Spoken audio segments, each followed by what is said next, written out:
The Poem of the Man-God, the second year of the public life. Chapter 179, The Parable of the Sower. 4th of June, 1945. Jesus says to me, showing me the course of the Jordan, or rather the mouth of the Jordan where it flows into Lake Tiberias. That is where the town of Bethsaida lies on the right bank of the river, with respect to those facing north. The town nowadays no longer appears to be on the shore of the lake, but a little inland, and that puzzles scholars. The explanation is to be found in the earth which filled this part of the lake, as it was deposited there throughout 20 centuries by the river, by alluvia and landslides from the hills of Bethsaida. The town was then just at the mouth of the river, and in fact, the smaller boats, particularly in seasons rich in water, used to sail upstream, almost as far as Chorazin. The river, however, was always used as a harbour and shelter for the boats of Bethsaida, when the lake was very rough. I am not saying this for you, to whom it is of no interest, but for difficult doctors. And now, go on. The boats of the apostles, after crossing the short stretch of the lake between Capernaum and Bethsaida, land in the latter town. Other boats have followed them, and many people come off them to join the people of Bethsaida, who have come to greet the Master. Jesus enters Peter's house, where his wife is staying once again. I suppose she has preferred to be alone rather than live with her mother, who continuously grumbles about her husband. Outside, the crowd claims Jesus at the top of their voices, which disturbs Peter very much. So much so that he goes up to the roof terrace and harangues the citizens, telling them that they ought to have respect and manners. He would like to enjoy the company of his master for a little while in peace, now that he has him in his house, whereas he has neither the time nor the pleasure to offer him some water and honey, among the many things he asked his wife to offer, and it grumbles. Jesus looks at him smiling and shakes his head, saying, "You would think that you never see me and that we have just met by chance. But it is so. When we are in the world, you and I are ever together. Never in your life. Between you and me, there is the world with its sick people, its distressed people, its listeners, its curious people, its slanderers, its enemies, and you and I are never together. Here, instead, you are with me, in my house, and they ought to understand that." He is really upset. But I do not see the difference, Simon. My love is the same, and my word is the same, whether I tell you privately or I tell everybody. What difference does it make? Peter then confesses his great grief. "The trouble is that I am a blockhead, and my mind wanders easily. When you speak in a square, on a mountain, amongst a large crowd, I understand everything, but I do not know why. I remember nothing. I told also my companions, and they say that I am right. Other people, I mean the people who listen to you, understand you, and remember what you say. How often we have heard someone say, 'I have no longer done that because you told us,' or 'I came because once I heard you say so and so, and I was impressed by it.' We, instead, it's like a watercourse which passes by and does not stop. The river bank no longer has the water which has passed by. It is true that other water comes, a great deal of it, but it passes by, and I am terrified at the thought that, if what you say will come true, the moment will come when you will no longer be there to play the part of the river, and I, what will I give to those who are thirsty if I cannot save even one drop of that great lot you give me?" Also the others support Peter's moaning, complaining that they are left with nothing of what they hear, whilst they would like to remember everything to reply to those who ask them questions.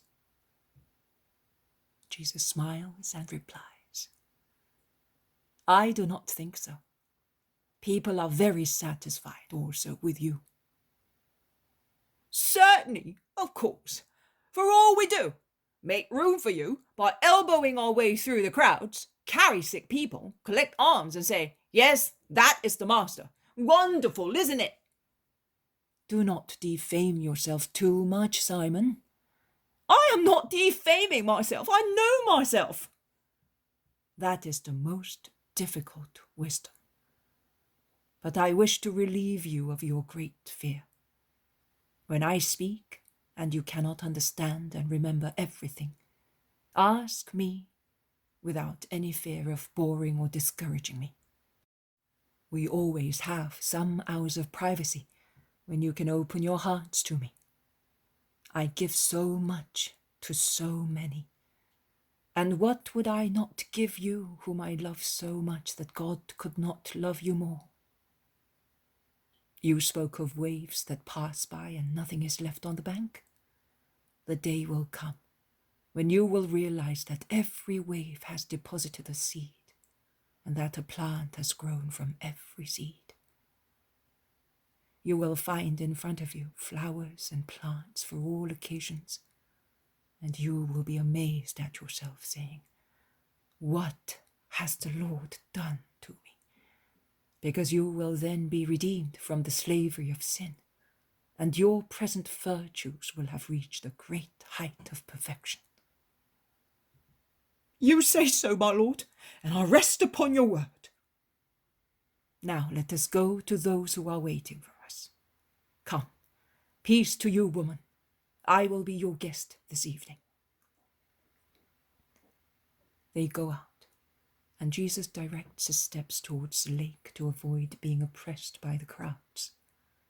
Peter is quick in moving the boat a few yards from the shore, so that Jesus' voice may be heard by everybody, but with a space between him and those listening. Coming here from Capernaum, I was thinking what I should tell you, and I found an indication in the events of this morning. You saw 3 men come to me. One came spontaneously. The second, because I urged him. The third came because of a sudden enthusiasm. And you also saw that I took only 2 of them. Why? Did I perhaps see a traitor in the third one? No, in truth. But I saw that he was unprepared.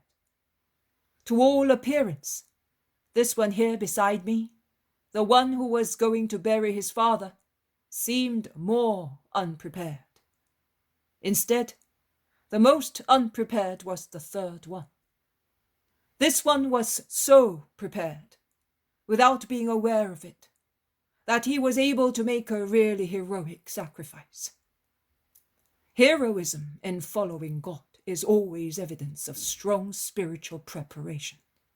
And that is the explanation of certain surprising events that take place around me. Those who are most prepared to receive Christ, whichever their caste and education might be, come to me with absolute promptitude and faith. Those who are less prepared examine me as an exceptional man, or they study me with suspicion or curiosity, or they attack and defame me, accusing me in various ways. The different ways of behavior are proportional to the unpreparedness of spirits. Among the chosen people, it should be possible to find everywhere spirits ready to receive the Messiah, in whose expectation patriarchs and prophets were consumed by anxiety.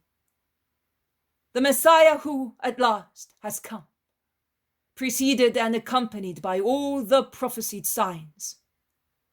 The Messiah whose spiritual personality becomes clearer and clearer through the visible miracles worked on bodies and elements, and through the invisible ones worked on consciences, which are converted, and on Gentiles who turn to the true God.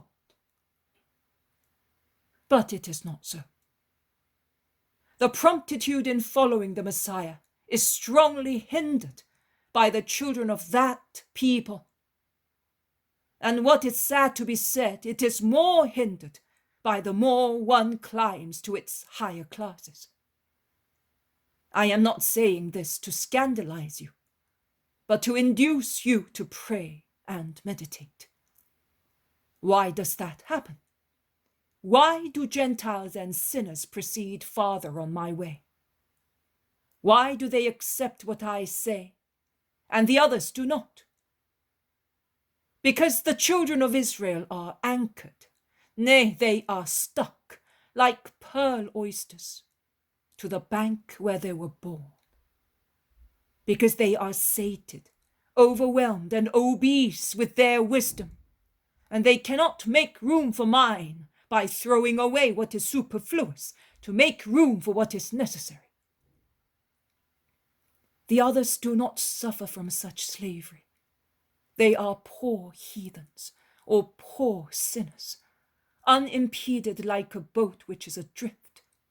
They are poor people who have no treasures of their own, but only heaps of errors or sins, of which they gladly strip themselves as soon as they understand what the gospel is, and they taste its fortifying honey, which is quite different from the nauseating mixture of their sins. Listen, and perhaps you will understand better how the same action can bear different fruits. A sower went out to sow. He owned many fields of various kinds. He had inherited some from his father, on which his carelessness had allowed thorny plants to proliferate. Other fields had been purchased by him. He had bought them from a neglectful man, and he had left them as they were.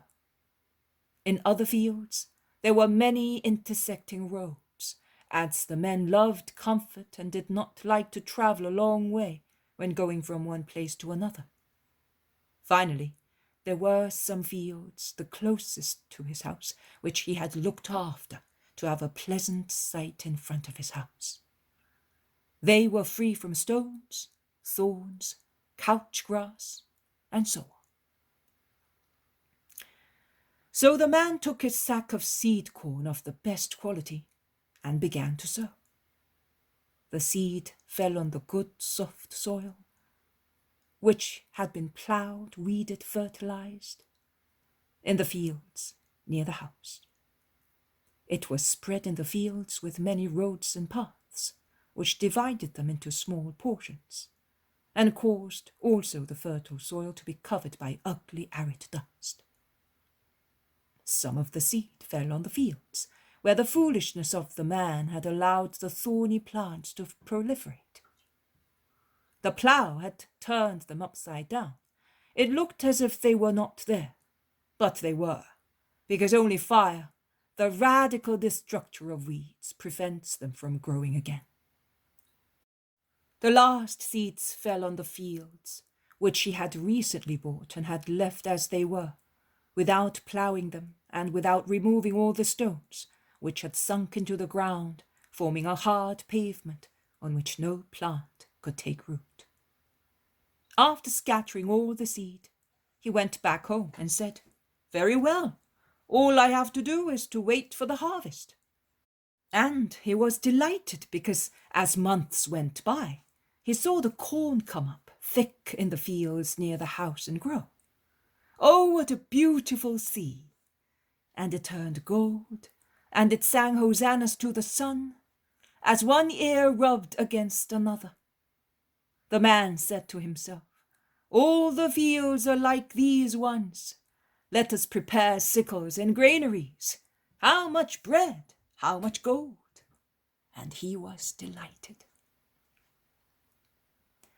He cut the corn in the nearest fields, and after that he went to the ones which he had inherited from his father, and which he had left in a wild state. And he was taken aback. The corn had come up, because the fields were good and the soil cultivated by the father was rich and fertile. But its fertility had affected also the thorny plants, which had been overturned but not destroyed. They had grown again and had formed a really thick ceiling of bramble, through which the corn had not been able to emerge, with the exception of a few ears, and it was completely suffocated. The man said, "I neglected this place, but there was no bramble in the other fields, so it should be all right." And he went to the fields which he had purchased shortly before. His surprise and grief were great. The thin, withered corn leaves were strewn all over like dry hay. Nothing but dry hay. "How come?" moaned the man. "And yet there are no thorns here. And it was the same seed, and it had come up thick and beautiful. It can be seen by the well-formed and numerous leaves. Why, then, did it all wither before coming into ear?" And with real regret, he began to dig the ground to see whether there were any mole burrows or other pests.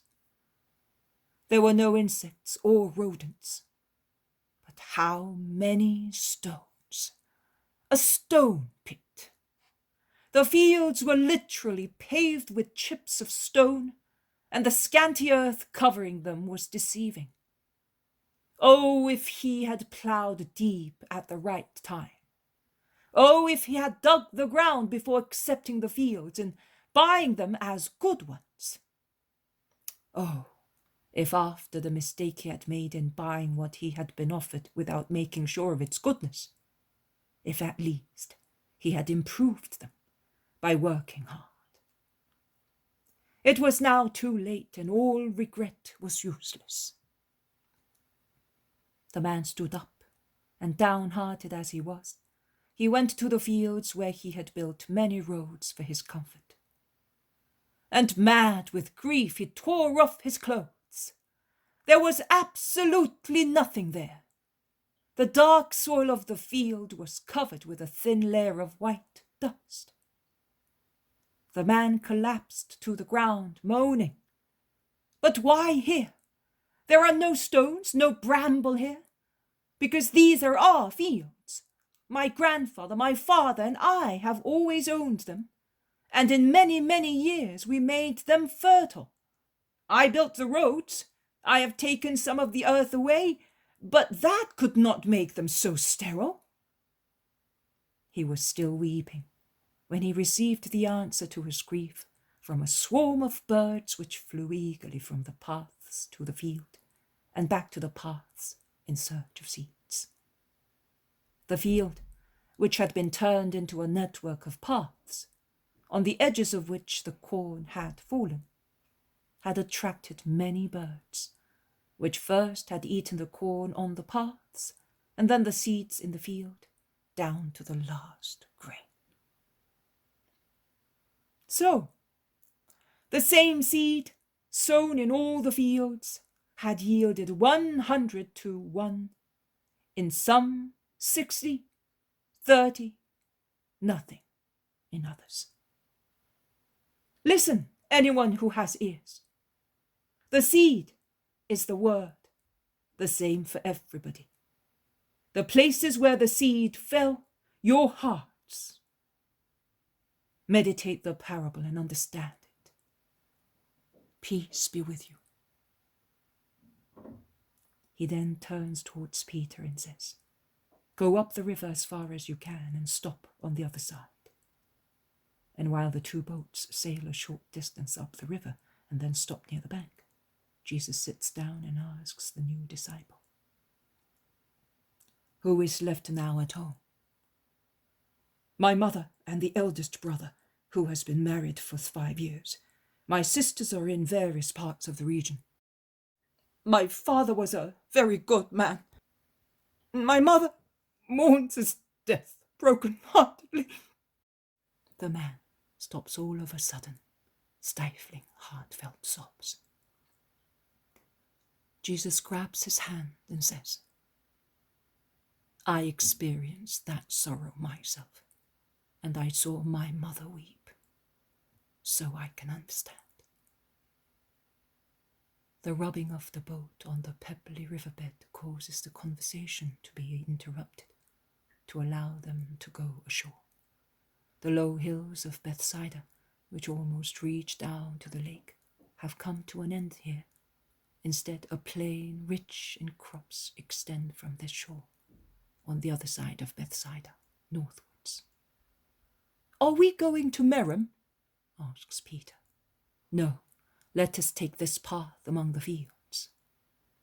The lovely and well-kept fields show ears of corn still tender but well-formed, all of the same height, and while lightly undulating in the cool northern breeze, they look like another small lake, the sails of which are the trees growing here and there, full of whistling birds. These fields are not like the ones of the parable, remarks Jesus' cousin James. Not really. The birds have not devastated them. There are no stones, no bramble. The corn is beautiful. In a month's time it will be golden, and in 2 it will be ready for the sickle and the granary, says Judas of Kerioth. Master, I remind you of what you said in my house. You spoke so well, but I am beginning to have ideas in my head which are so confused as those ruffled clouds up there, says Peter. This evening I will explain it to you. Now we are in sight of Chorazin. And Jesus stares at the new disciple, saying, Much is given to those who give, and possessions do not deprive the gift of its merits. Take me to the sepulchre of your family and to your mother's house. The young man kneels down, kissing Jesus' hand and weeping. Get up, let us go. My spirit has perceived your weeping. I want to fortify you in your heroism through my love. Isaac the elder had told me how good you were. Isaac, you know, you cured his daughter. He was my apostle, but I see that your kindness is much greater than I was told. We shall call also on the elder to thank him for giving me a disciple. They reach Chorazin, and Isaac's house is the first one they find. The old man, who is on his way back home, when he sees Jesus with his apostles and the young man from Chorazin among them, raises his arms, holding his walking stick in his hand, and is speechless and dumbfounded. Jesus smiles, and his smile gives speech back to the old man. May God bless you, Master. Why so much honor to me? To say to you thanks. But what for, my God? I have to say that word to you. Come in. Oh, I am sorry that my daughter is absent, assisting her mother-in-law, because she got married, you know. I have received nothing but blessings after I met you. After she was cured, that rich relative of ours came from far away, a widower with the little ones needing a mother. Oh, but I have already told you all that. My head is old. Forgive me. Your head is wise and forgets to be proud of the good it does for its master. To forget the good done is wisdom. It shows humility and trust in God. But I would not know. And this disciple, have I not had him through you?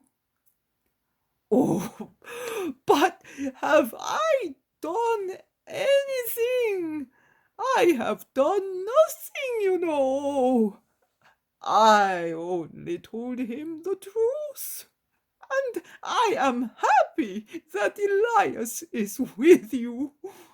He turns towards Elias and says, Your mother, after the first moment of astonishment, was relieved when she heard that you were with the Master. The last honors rendered to your father were very solemn. He has not long been buried. And what about my brother? He is quiet, you know. He was rather upset by your absence because of the village people. He still has that mentality. The young man turns to Jesus. You said so, but I would not like him to be dead. Let him become alive as I am, and at your service. The others do not understand, and they look at one another inquisitively. But Jesus replies, Do not despair, but persevere.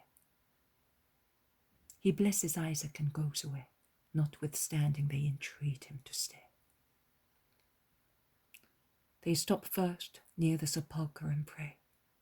After, through a still semi-bare vineyard, they go to Elias's house. The meeting of the two brothers is rather a cold one. The elder feels offended and wants people to notice it. The younger feels guilty from a human point of view and does not react. But the arrival of their mother, who without saying anything prostrates herself and kisses the hem of Jesus' tunic, brightens the atmosphere and their spirits. And they want to honor the Master. But Jesus does not accept anything. He only says, Let your hearts be just, one towards the other, as just was he whom you are mourning. Do not give a human sense to what is superhuman, death and the election to a mission. The soul of your just father was not upset, seeing that this son was not present at the burial of his body, but it rested quietly on the certainty of Elias's future. Do not let worldly thoughts disturb the grace of the election. If the world was surprised at not seeing him near his father's coffin, the angels exulted, seeing him beside the Messiah. Be just, and may that comfort you, mother. You brought him up wisely, and he has been called by wisdom. I bless you all. Peace be with you, now and always. They go on the road which takes them back to the river, and from there to Bethsaida. Elias did not delay even for one moment on the threshold of his father's house.